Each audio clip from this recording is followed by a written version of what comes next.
Welcome to the Methuselah Factor, 30 Days to Better Health.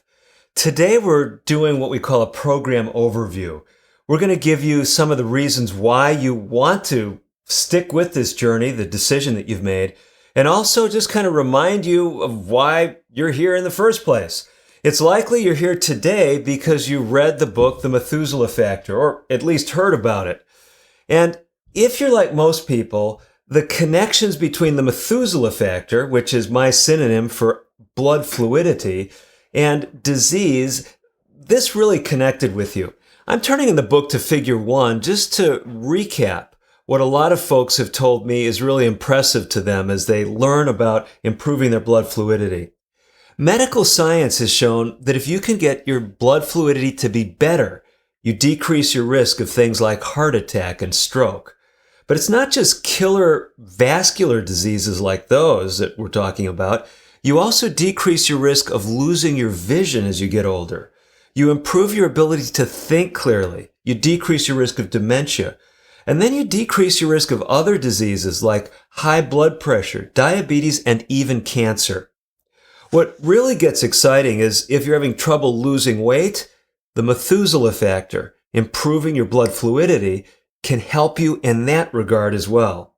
And beyond that, if you're an athlete, you already feel like you're doing great. Or maybe you're not an athlete, but feel you don't have any particular health concerns. If you can improve your Methuselah Factor, the evidence indicates you can improve your physical performance as well. So the subtitle of the book, Learn How to Live Sharper, Leaner, Longer, and Better in 30 Days or Less, is really not hype. That's medical science. And so the purpose for coming up with this video series is because we realize that as easy to read as the book is, as engaging as the book is, as practical as it is, many people still say, you know what? I like that audio element. I like someone to kind of walk alongside me as we're going through the program. And this is just so powerful because I'm really here as an educator, trying to help you really connect with these concepts and put them into practice in your own life. Each day, I'll be highlighting things from the book, but I'll also be throwing in some additional content, some practical insights that I've seen over the years. And what it'll do, it will help you be in the driver's seat as you go on this 30-day journey to better health. With that in mind, let me bring you to some topics that I introduce in Chapter 14. I've entitled that chapter, Get Ready, Get Set. And what it is, it's designed to help you be in the mindset of true success when we start this 30-day journey. The first thing I want to emphasize is if you have any health conditions at all that are being treated by a healthcare practitioner, what I want you to do is talk with that primary care provider, talk with that specialist. Because here's the deal. Let's say you have diabetes. This program is so powerful that you are likely to have to decrease your diabetes medications or your blood sugars are going to get too low. Just last night, in fact, I was speaking to a community group, and one of the people asked that very question. What happens if I start on this program? What's going to happen to my blood pressure? What happens to my blood sugar? It is true. The research is compelling. You're likely to need to significantly decrease medications. So talk with your physicians. What they're going to do is either say, I'd like you to cut back a little bit before you start, or more likely, they're going to ask you to carefully monitor things, keep in touch with their office, and you may need to have adjustments made in those medications. With that in mind, I want to tell you about Figure 16. Really, really important, regardless of whether you have health concerns or not, to keep track of some measurements throughout the course of the 30-day program. Let me just walk you through some of those that I recommend you consider. The first one is weight. Regardless of whether you feel your weight is great or you feel you've got some pounds to lose, I'd like you to at least weigh in at the beginning and at the end of the 30-day program. Now, most people find it beneficial to weigh in weekly while they're doing the program.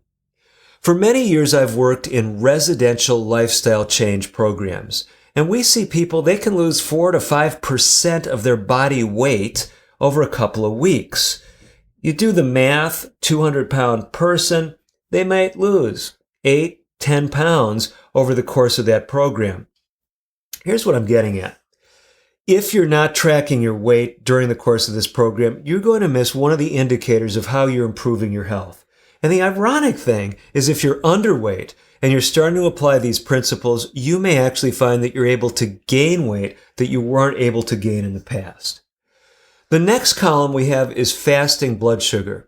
Now, blood sugar is really important to watch during the course of the program, especially if you have diabetes. Your doctor may want you watching more than just that first blood sugar in the morning. But I encourage you to, at least at the beginning and the end of the program, get a fasting blood sugar measurement. What we're finding today is an epidemic of diabetes and pre-diabetes. If your blood sugar is running a bit high at the beginning of the program, you're likely to see that normalize even if you don't have a diabetes diagnosis. So keep that on your list as well. The next column mentions hemoglobin A1c. That is an average blood sugar indicator. Now you say, well, if I'm measuring my fasting blood sugar, why do I need this other measurement? And for those of you that are really in the know, you might say, hemoglobin A1c, isn't that a 3-month average? Why would I measure that just 1 month apart? Well, it's true. This marker of blood sugar connected with your blood cells. The blood cells, you see, live about 3 months. So blood sugar connected with the blood cells, we call it glycated hemoglobin. So this measure does look at about a 3-month average, but it's skewed. It's heavily weighted toward the last month or two. So you will see changes over the course of a month as you improve your lifestyle with the Methuselah Factor program. So I really recommend check it at the beginning and the end of the program. Talk with a doctor, get the test done.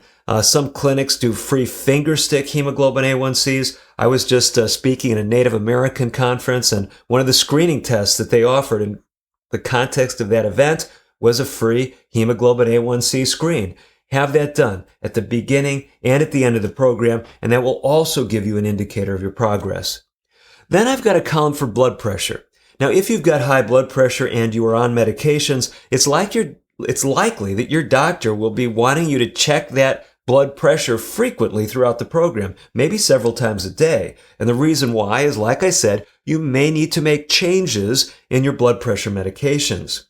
But even if you don't have a diagnosis of high blood pressure, Americans in general and people who understand the English language, that means likely anyone watching this video, is likely, if they don't have high blood pressure today, to have it tomorrow or next week or next year. Here's what the statistics tell us, and we bring this out in our book, 30 Days to Natural Blood Pressure Control.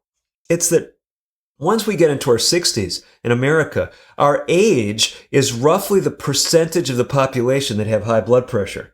If you're 78, by the time you get into your 70s, you've got about a 70% chance of having high blood pressure. In fact, throughout the course of our lifespan in the U.S., 90% of us, around 9 out of 10, will experience high blood pressure at some time. So monitoring your blood pressure, seeing those numbers come down, is going to show that you're moving in the right direction. And then we've got a number of other columns for checking various blood tests like cholesterol and triglycerides. Again, I recommend you do those at the beginning and at the end of the program.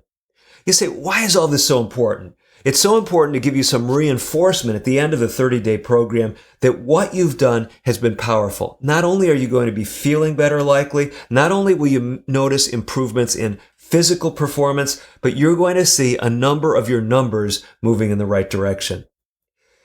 One other thing I want to mention to you.